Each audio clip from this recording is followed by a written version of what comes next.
Assalamualaikum warahmatullahi wabarakatuh. Bismillah, alhamdulillah, wassalatu wassalamu ala rasulillah, la nabiyya ba'dah, la haula wala quwata illa billah, amma ba'd. Sholawat serta salam semoga tetap tercurahkan kepada junjungan kita, the right and the best man, Muhammad sallallahu alaihi wasallam. Para pemirsa yang budiman, bahwa insya Allah saat ini kami akan menyampaikan tentang 4 keistimewaan manusia yang akan hilang dengan 4 perkara. Bahwa manusia adalah makhluk yang mulia, makhluk yang sempurna, yang diberikan oleh Allah 4 keistimewaan. Dan keistimewaan manusia ini harus dirawat, dipelihara, dan dilestarikan. 4 keistimewaan yang diberikan oleh Allah kepada manusia itu, yang pertama, akal; kedua, agama; ketiga, rasa malu; dan yang keempat adalah amal soleh. Yang pertama, akal akan hilang dengan rasa marah. Bahwa akal itu suatu yang berharga, yang bisa menaikkan harga diri seorang. Namun apabila tidak berakal, maka harga diri seorang itu akan turun. Begitu pentingnya bahwa manusia harus menggunakan akal, maka Allah dengan nada bertanya menyampaikan dengan 13 kali kata, afala taqilun, apakah kamu sekalian tidak menggunakan akal? Nah, demikian juga Rasulullah SAW mengingatkan bahwa akal itu sangat bermanfaat bagi manusia, namun bahwa akal itu akan hilang manakala orang itu marah. Dengan marah, maka manusia akan kehilangan akalnya, bahkan bisa merusak iman seseorang. Pribadi yang Rasulullah dicontohkan bahwa Rasulullah itu orang yang sempurna, baik dari segi rohaniah maupun dari segi jasmaniah. Beliau tidak pernah marah. Istrinya pun tidak pernah mendengar bentakan dari Rasulullah. Cucunya pun tidak pernah ditampar oleh Rasulullah. Begitupun kucing pun tidak pernah ada bekas tangan Rasulullah. Ya. Maka kita bisa bangga demikian kalau kita tidak marah. Dan mestinya juga harus dipertahankan setelah puasa, karena di dalam bulan Ramadan ini setan pun selalu menggoda agar manusia bisa marah. Kemudian yang kedua, agama bisa hilang karena hasud. Bahwa hasud itu suatu sikap batin seseorang yang menginginkan kenikmatan hilang dari pemiliknya.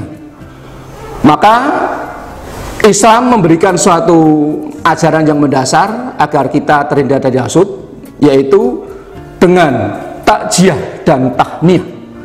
Takjiah itu bahwa seorang ikut merasakan duka yang diderita oleh orang lain. Sedangkan tahniah itu merupakan satu pelajaran yang merasa senang apabila orang lain mendapatkan kebahagiaan. Jadi kalau tetangga kita, orang lain senang, kita jangan panas dingin. Maka kita ucapkan alhamdulillah, keluarga si A bahagia, mudah-mudahan suatu saat kita juga pun bisa berbahagia. Yang ketiga, rasa malu. Rasa malu itu juga sangat berharga bagi kita, dan harus dibudayakan rasa malu itu, baik di bulan Ramadan atau setelah Ramadan. Di bulan Ramadan tentunya malu kalau kita tidak sholat taraweh, meskipun sekarang dianjurkan sholat tarawehnya di rumah. Malu kalau kita tidak sholat. Malu kalau kita tidak tadarusan, meskipun sekarang tadarusan juga di rumah bersama keluarga. Malu kalau kita tidak akur sama tetangga, sama temennya. Malu kalau kita berbuat tidak baik. Nah, ini mestinya harus dibudayakan, ya, karena ini sudah terjadi satu degradasi rasa malu. Rasa malu sudah mulai menurun. Ya, maka perlu ditanamkan pada sanubari kita punya malu. Kemudian yang keempat, amal saleh. Amal saleh itu memang harus kita pertahankan, kita berbuat, ya, kita menuju ke sana. Tapi juga amal soleh pun itu juga akan hilang, ya. Kalau hilang karena apa? Karena hibah. Hibah itu atau bergunjing, kalau Jawanya itu ngerasani gitu, ya, ngerasani. Nah, ini ngerasani. Nah, jadi dengan ngerasani itu akan membangkrutkan amal soleh kita. Nah, ini, ya. Sebagaimana di dalam penjelasan yang diterima dari Nabi Muhammad SAW yang langsung diterima oleh sahabat Jabir, ya, yang katanya, hendaklah kamu menghindari dari hibah atau ngerasani. Sahabat kemudian bertanya, kenapa demikian Rasulullah? Rasulullah kemudian menjawab bahwa ghibah itu lebih berat dari zina. Karena zina, kalau mereka kemudian bertobat, Allah kemudian mengampuni. Tetapi kalau ghibah, ya,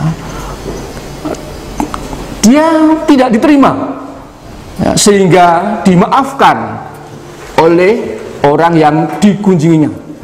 Maka Rasulullah memberikan suatu konsep di dalam hadisnya, bahwa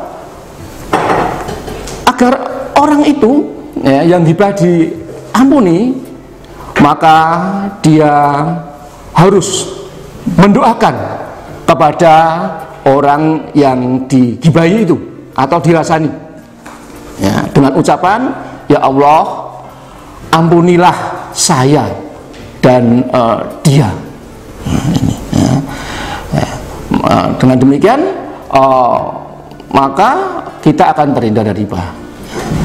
Maka marilah kita pertahankan sifat-sifat yang istimewa yang diberikan kepada Allah, dan kita hindarkan dari perkara-perkara yang bisa menghilangkan. Demikian kurang lebihnya, mohon maaf. Wassalamualaikum warahmatullahi wabarakatuh.